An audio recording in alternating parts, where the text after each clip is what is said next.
Hello student, आप लोग कैसे हैं? आई होप आप लोग अच्छे होंगे, पढ़ाई कर रहे होंगे। तो फ्रेंड्स, आज की इस वीडियो में हम प्रश्नावली 6.2 को कवर करेंगे। अगर आपने इसके पहले की वीडियो नहीं देखी तो आप चैनल के प्लेलिस्ट में जाकर इसके पहले की वीडियो देख लीजिएगा। तो चलिए फ्रेंड्स, वीडियो को स्टार्ट करते हैं। इसमें दिया है प्रश्नावली 6.2 में आकृति 6.17, मतलब ये जो यहाँ ये दिया है, इसमें दिया है कि ये डी समांतर बी सी, ये जो डी समांतर बी सी है ये हमें दिया है। तो फर्स्ट मतलब ये फर्स्ट क्वेश्चन ये है और सेकंड ये है। तो फर्स्ट में हमें ई सी, इसमें हमें ये ई सी ज्ञात करना है और सेकंड में हमें ए डी ज्ञात करना है, ये ज्ञात करना है। तो फ्रेंड्स, आप देख रहे होंगे इसमें क्वेश्चन। तो इसको सॉल्व करने से पहले हम थोड़ा इसके बारे में जान लेते हैं। इसमें जो प्रमेय लगेगा वो थेल्स प्रमेय लगेगा। तो चलिए पहले हम थेल्स प्रमेय को जान लेते हैं। तो फ्रेंड्स, 6.2 में थेल्स प्रमेय क्या कहता है? तो देखिए, जैसे एक त्रिभुज है, ये एक त्रिभुज है। ये कौन सा त्रिभुज है? मान लेते हैं, इसको नाम दे देते हैं ए बी सी। तो फ्रेंड्स, अभी हम क्वेश्चन को नहीं सॉल्व कर रहे हैं, अभी हम आपको इसमें थेल्स प्रमेय के बारे में बता रहे हैं। तो देखिए, ए बी सी ये एक त्रिभुज है। तो थेल्स प्रमेय कहता है कि ये जो त्रिभुज ए बी सी है, इसमें मान लीजिए हम कोई रेखा ये ऐसे खींच देते हैं। ये क्या है? ये ए बी सी है, मान लेते हैं ये ई एफ है, ठीक, ये ई एफ है।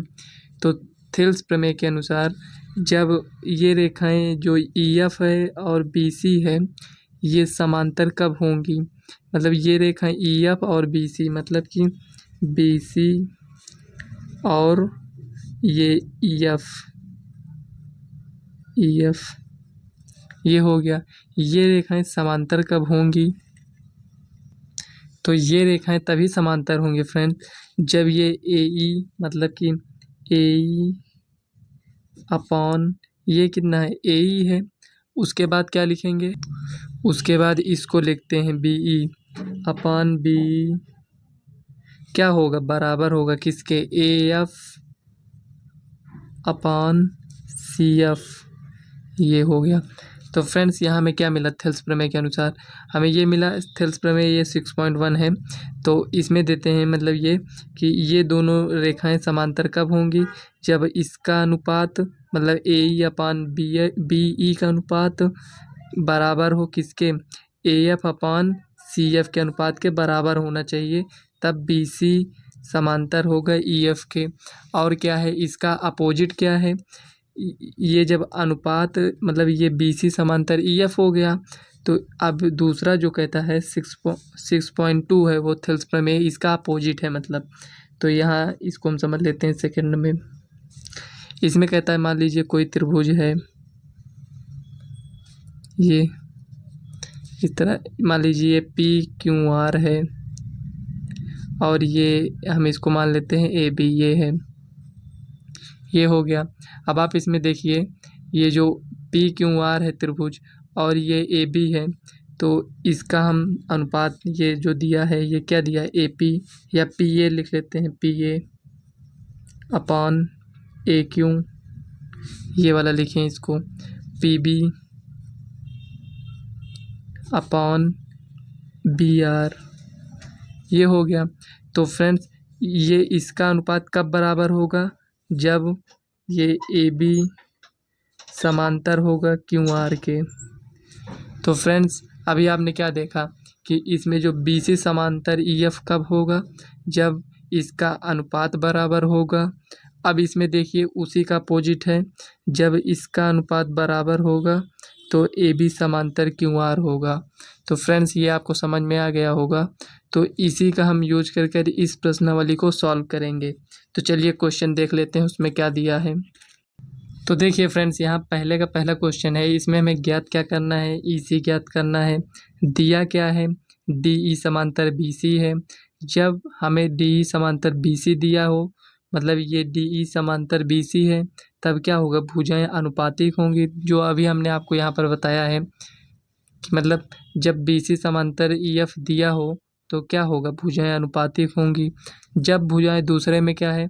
जब भुजाएं अनुपातिक होंगी तो ये दोनों रेखाएं जो हैं ए बी और क्यू आर ये समांतर होंगी।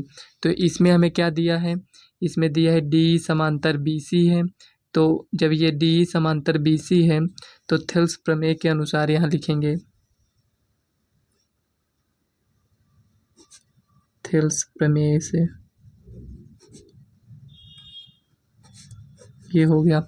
अब देखिए थेल्स प्रमेय के अनुसार जब ये समांतर हैं तो भुजाएं अनुपाती होंगी। तो समांतर का मतलब ये हुआ जो डी समांतर बी सी है, इसका मतलब ये होता है फ्रेंड, ये जो दिया है ए बी सी त्रिभुज जो दिया है और त्रिभुज ए डी ई जो दिया है ये आपस में एक दूसरे के समरूप हैं। इसका मतलब ये होता है जब ये दिया है और जब भुजाएं अनुपातिक होती हैं तब भी इससे ये पता चलता है कि त्रिभुज ए डी ई समरूप है त्रिभुज ए बी सी के। तो फ्रेंड्स फिलहाल हमें ये नहीं ज्ञात करना है, हमें ई सी ज्ञात करना है। तो यहाँ हम लिखेंगे ए डी अपान, इसमें देखिए A D upon B D लिखेंगे equal to A E upon E C लिखेंगे। यहाँ ये हो गया। अब जो हमें मान पता है उसको हम यहाँ पर रखेंगे। ए डी कितना है, 1.5 है। बी डी कितना है, 3 है। इक्वल टू ए ई हमारे पास 1 है और ई सी नहीं पता है, इसको इसी तरह लिख लीजिए। अब इसको सॉल्व करने के लिए क्या करेंगे, अब देखिए इसको इधर लेकर आएंगे तो ये हो जाएगा ई सी। देखिए फ्रेंड ये ई सी हो गया। अब ई सी को इधर लेकर आए तो इसको इधर लेकर आएंगे तो यहाँ हो गया 1.5। इसको देखिए इसको इधर लेकर आए इसको इधर, ये इस तरह जो ये 3 लिखा है इसको इधर लेकर जाएंगे तो 3 गुणे 1 हो जाएगा। तो देखिए 3/1.5 ये हो गया। पॉइंट हटाएंगे तो यहाँ क्या हो जाएगा, 30/15। तो 15 दूना 30। तो यहाँ पर हमारे पास ई सी का मान आया है 2, ये आ गया। तो फ्रेंड्स यही आपका फाइनल आंसर है। तो चलिए नेक्स्ट क्वेश्चन देख लेते हैं उसमें क्या दिया है। तो फ्रेंड्स यहाँ आप देख सकते हैं ये जो डायग्राम हमने बनाया है ये दिया त्रिभुज ए बी सी और ये डी जो हमें दिया है उसको हम लिख लेते हैं और जो हमें ज्ञात करना है उसे हम यहाँ लिख लेते हैं। तो यहाँ देखिए फ्रेंड्स हमें दिया है डी समांतर बी सी, मतलब ये डी समांतर बी सी है और ये ज्ञात क्या करना है, हमें ए डी ज्ञात करना है। यही देखिए यहाँ हमें नहीं पता है तो इसे हमें ज्ञात करना है। तो हमें डी समांतर बी सी दिया है मतलब कि ये भुजाएं अनुपातिक होंगी। तो यहाँ हम लिखेंगे हल, यहाँ लिखेंगे थेल्स प्रमेय से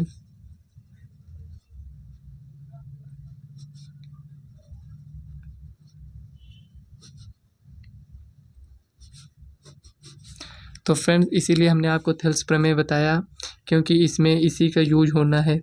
तो देखिए इसमें लिखेंगे A D upon B D equal to A E upon E C. तो फ्रेंड्स जब हमें इस टाइप का दिया रहे डी समांतर बी सी तो भुजाएं अनुपातिक होती हैं। जब भुजाएं अनुपातिक होती हैं तो ये इसके समांतर मतलब डी समांतर बी सी होता है, मतलब कि इसका अपोजिट भी सही होता है। तो देखिए ए डी हमें याद करना है, लिखा रहने दीजिए इसको। बी डी कितना है, बी डी हमें 7.2 दिया है इक्वल टू ए ई कितना है 1.8 अपॉन ई सी कितना है 5.4 ये दिया है। तो फ्रेंड्स इसको हम सॉल्व करने के लिए क्या करेंगे, देखिए इसमें सेम अंक पर पॉइंट है, इसमें भी है तो इसको पॉइंट हम कट कर सकते हैं। तो यहाँ हम लिखेंगे A D equal to 18/54 into, देखिए ये इधर बट्टे में इधर जाएगा तो गुणे में हो जाएगा तो 72। पॉइंट हटाएंगे तो यहाँ 10 बढ़ाएंगे। यहाँ तो आपको समझ में आया ना, ये मतलब 7.2 था तो पॉइंट हटाने के लिए यहाँ 10 बढ़ा दिए और यहाँ देखिए सेम अंक पर पॉइंट है तो पॉइंट को हटा दिया करिए। ये हो गया। अब इसी को सॉल्व करना है तो देखिए 18×3 = 54, 3 से इसको डिवाइड करेंगे तो 3 दूना 6, 12, 3 चौक 12 ये हो गया। अब देखिए 24 हो गया, ये 10 हो गया तो मतलब कि 2.4 ये हो गया। मतलब 24/10 है, तो इसको हम इस रूप में लिख सकते हैं।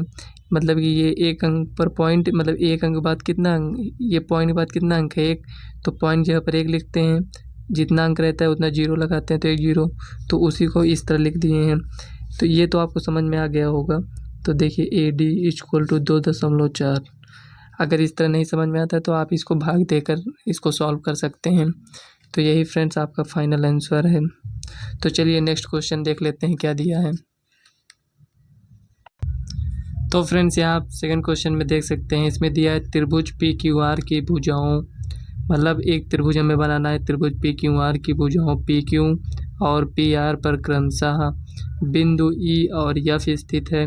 निम्नलिखित में से प्रत्येक स्थिति के लिए बताइए कि क्या EF समांतर QR है। तो फ्रेंड्स इसके पहले जो क्वेश्चन अभी आपने सॉल्व किया उसमें इसी को हमें दिया था, मतलब ये जो दिया था, मतलब समांतर हमें रेखाएं दोनों दिया था, हमें भुजाएं अनुपातिक के रूप में हमें एक, ये देखिए जैसे इसमें ये ए और इसको हमें ज्ञात करना था और एक में इसको ज्ञात करना था, लेकिन इसमें हमसे क्या कहा है, इसमें कहा है कि हमें इसको ज्ञात कर कर बताना है कि मतलब ये BC और DF जैसे ये DE समांतर हैं, इसमें हमें पहले से बताया था, लेकिन इसमें उसी को हमसे पूछ रहा है। ये मतलब जो आपने क्वेश्चन को पहले इसको सॉल्व किया उसी का अपोजिट ये क्वेश्चन है। तो इसमें हमें ये दिया है, हमें ये बताना है कि ये समांतर है कि नहीं। हम कैसे जानें कि ये समांतर है कि नहीं, जब भुजाओं को अनुपात के रूप में दिखाएंगे और दोनों का अनुपात बराबर आएगा तो ये समांतर होगा, नहीं तो नहीं होगा। तो चलिए इसको हम सॉल्व कर लेते हैं। तो फ्रेंड्स यहाँ देखिए हमने फिगर बना लिया है। इसमें क्या कह रहा था क्वेश्चन में, एक त्रिभुज PQR है, उसमें जो E और F मतलब PQ पर एक बिंदु E है और PR पर एक बिंदु F है, तो दोनों को हमने मिला दिया, तो उसमें हमें PE दिया है और EQ दिया है, PF दिया है और FR, मतलब कि हमें सभी का अनुपात दिया है। तो यहाँ हम ये देखेंगे कि यह अनुपात जो है इसको हम सॉल्व करते हैं तो बराबर आता है या नहीं। तो चलिए यहाँ हम सॉल्व कर लेते हैं, यहाँ लिखेंगे हल। तो फ्रेंड्स अगर आप इसमें देखें तो ये थेल्स प्रमेय का विलोम है, मतलब जैसा कि आपने इसके पहले का सॉल्व किया है उससे ये विलोम है, तो यहाँ भी हम लिखेंगे थेल्स प्रमेय से।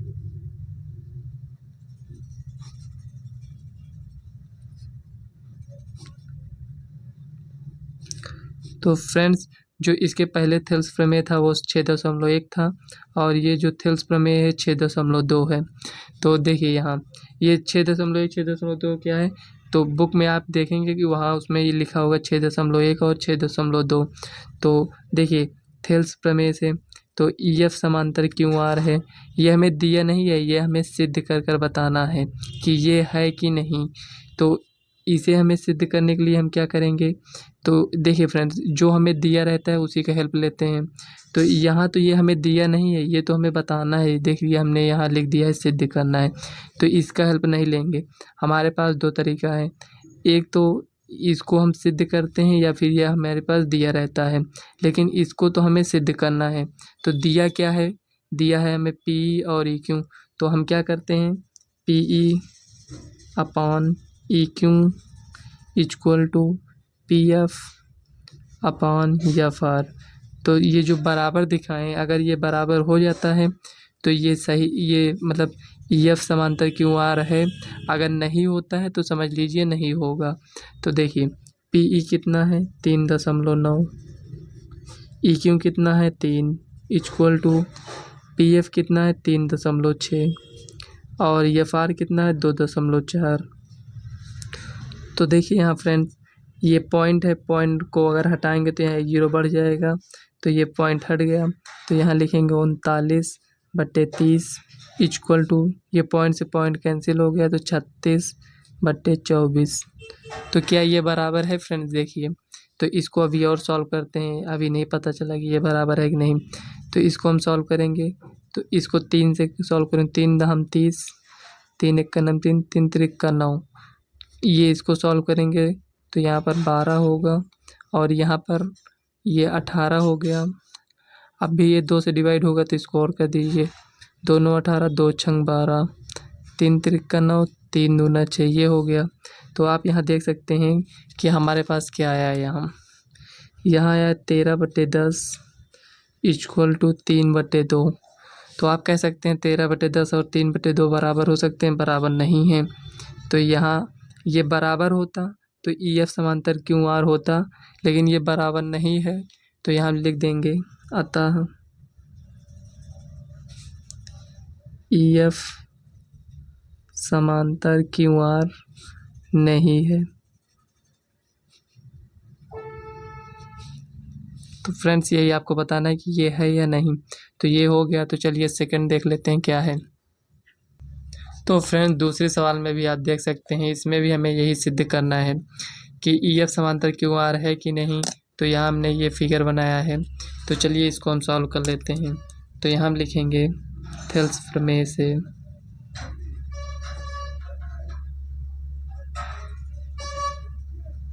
ये हो गया।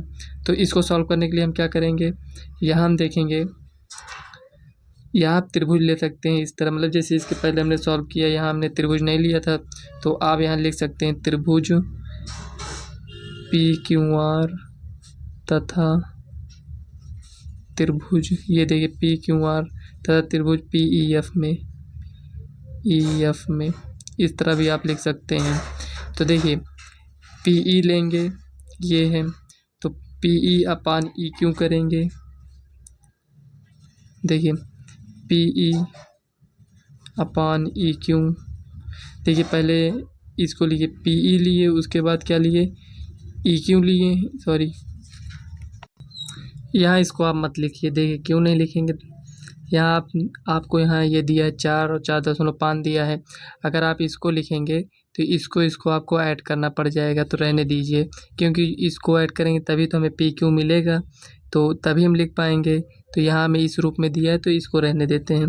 तो देखिए PE/EQ लिखे, उसके बाद क्या लिखेंगे PF/RF, ये हो गया। अब देखिए यहाँ ये क्या है 4 है, EQ कितना है 4.5 है, इक्वल टू PF कितना है 8 है, और RF कितना है 9 है। तो फ्रेंड्स यहाँ हमने इसको इसलिए नहीं लिखेंगे क्योंकि इसके बाद वाली जो सवाल है वो इसी टाइप की सवाल है, जैसे ये इसको लिखे ना तो इसी टाइप की सवाल है, तो इसको यहाँ रहने दीजिए, इसी तरह आप सॉल्व कर लीजिएगा। तो इसको कैसे सॉल्व करेंगे, चलिए स्टेप देखते हैं। तो देखिए पॉइंट हटाएंगे तो यहाँ 0 बढ़ाएंगे, तो यहाँ लिखेंगे 40/45 इक्वल टू 8/9। तो फ्रेंड्स ये डिवाइड नहीं होगा, इसको देखते हैं 5 × 40 5 × 45, तो यहाँ आप देख सकते हैं 8/9 इक्वल टू 8/9। तो यहाँ ये जो अनुपात हमारे पास ये बराबर आया है, इससे हमें ये पता चलता है कि ये जो हम यहाँ पर अभी लिखे थे त्रिभुज PQR, मतलब ये जो त्रिभुज हैं, ये इतना जो त्रिभुज है और ये जो पूरा त्रिभुज है, ये एक दूसरे के समरूप होंगे।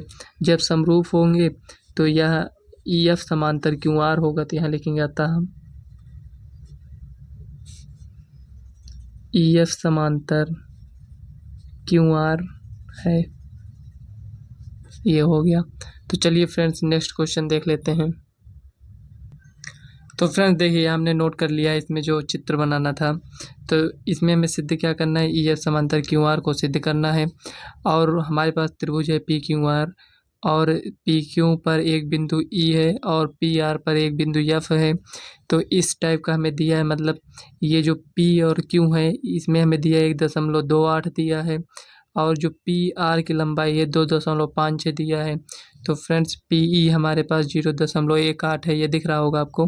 तो और PF दिया है 0.36, ये दिया है, मतलब इतने की लंबाई हमें दिया है, इतने की लंबाई दिया है, और पूरे की लंबाई दिया है। जब हम पूरे में से, मतलब यहाँ से यहाँ तक, मतलब कि P और Q, मतलब ये जो दूरी है, इसमें से अगर हम इसको माइनस कर देते हैं, इसको माइनस करेंगे तो हमारे पास क्या बचेगा, मतलब पूरे में से इसको हम कट कर देते हैं इतना, तो हमारे पास क्या बचेगा, EQ ही तो बचेगा। तो कट करने का मतलब क्या हुआ, माइनस। तो पूरे में से इसको हम माइनस करेंगे तो हमारे पास ये आएगा।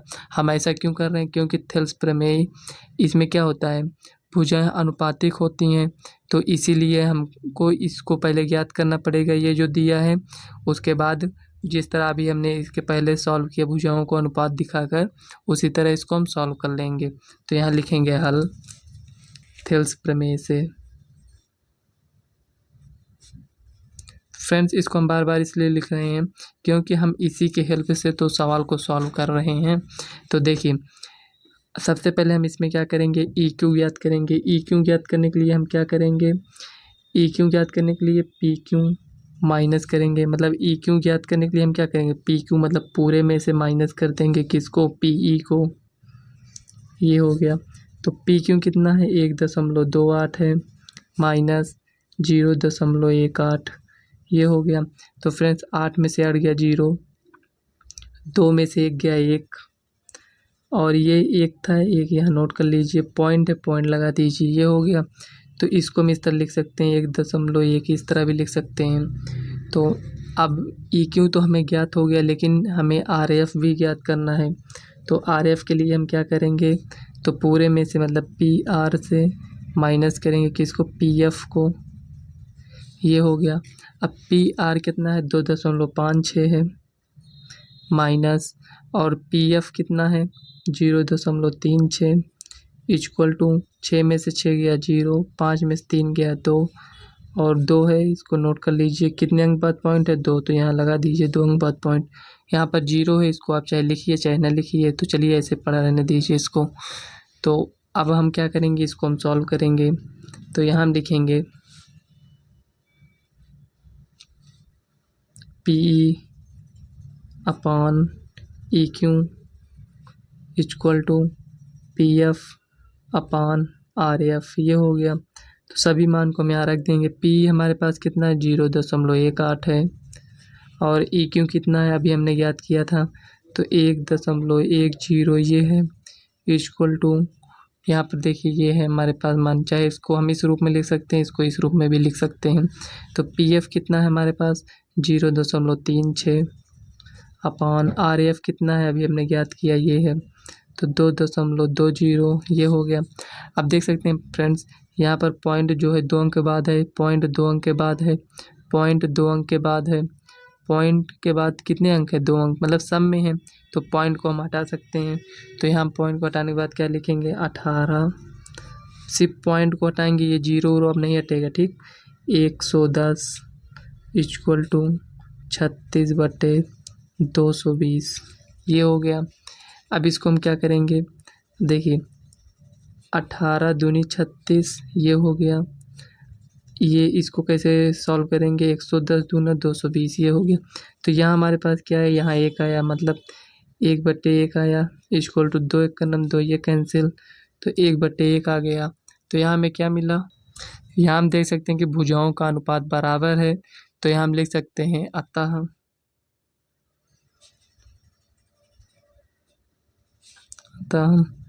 ई एफ समांतर क्यू आर है। तो फ्रेंड्स, यही आपको प्रूव करना था।